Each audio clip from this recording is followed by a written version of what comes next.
no explosive work. He's only working solo, one on none, and running only in straight lines. Now, while Zion has missed a bunch of games in his career with lower body injuries, let's not lose sight of the fact that when Zion has actually played, he's certainly been box office much-watched player whose production has definitely met the hype. Now, injuries, they aren't new for Zion, as he's dealt with more than his share over his first 3 seasons, despite being sidelined with a fractured right foot.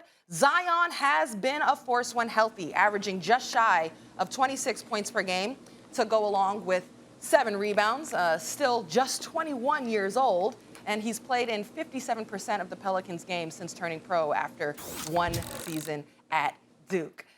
Y'all, it makes me so happy. Hi, doll. Hey, girl. I know we're supposed to look at our camera. But Hi, girl. How you doing? How you doing, sis? So good to see you, sis.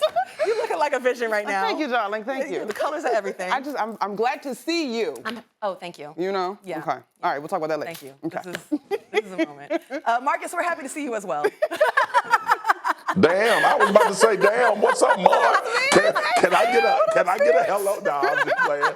I love seeing you black, beautiful queens embrace each other like that, man. Oh, thank you. It's from the bottom of our hearts, for real. Mm-hmm. For real.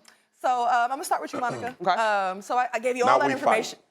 Here we go. Right, bring it on. All right, so I gave you all that information about Zion and his injuries versus his productivity. Given all of that, do you think Zion can still be the face of the NBA? Roz, Spears, it is an absolute uphill climb at this point for Zion Williamson. It is incredibly difficult to be the face of something when you're on the bench. I mean, and I think, Spears, here's my issue.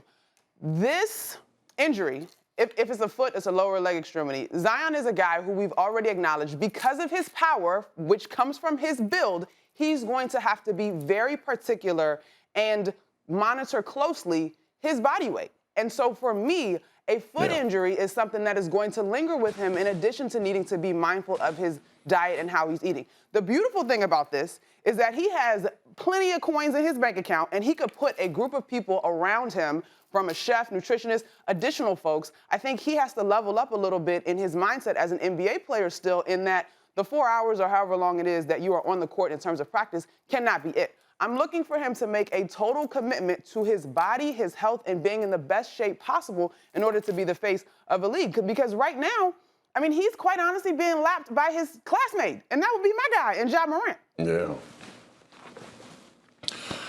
Oh my God, I got to come on here and fight for the big fellas. But man, you're right.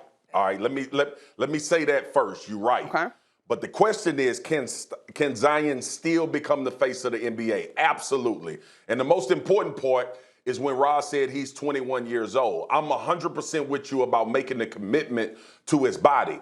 But I like how we open this up, because me and Perk talked about this on our podcast. Oh, by the way, Roz and Monica, me and Perk got a podcast, Swagoo and Perk podcast. Y'all go subscribe to that. Okay, it's fire out here. We fire out here in these streets. Okay, thanks. But here's the thing, all right, and this is what you have to, like, I wonder if people Zion is a big dude. That's the bottom line. He's a big dude. Now it's about finding, to your point, the weight in which he's optimal.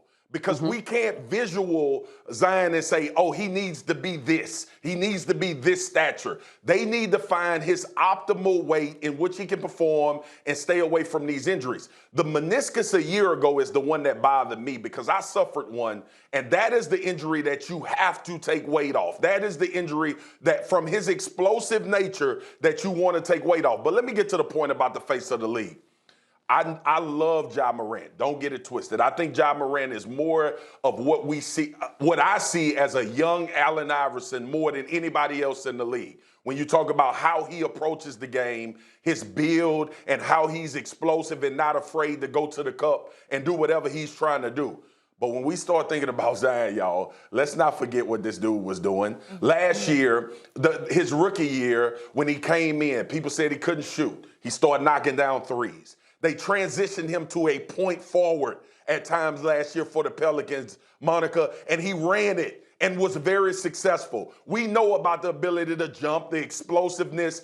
There is nothing better to watch. And listen, this is transition from LeBron. All right, let me caveat that by saying this. It's nothing better to watch from an entertainment, excitement standpoint in a basketball game than Zion Williams when he's playing. Because at any moment, the rim may come off the backboard, somebody may get posterized. He handles the ball with a guard mentality when he's outside playing, and he gets teammates involved. So the question being, can Zion still become the face of the NBA? And I understand your apprehension because of health. But I'm here to tell y'all, yes, but he has a lot to do. But there is nothing more exciting than when Zion Williams is playing basketball, because at any moment we like, oh, it's about to go down. Okay, so here's my one pushback.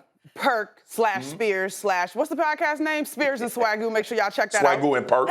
Swagoo and Perk. Here's my one pushback. I do think that we are in a interesting place in the league where it's going to require a certain skill set from our bigs, right, your traditional 4s and 5s, to be the face. Because when I think of Zion, the person to me that is going to be the impediment to him becoming the face of the league at that position is Giannis, right?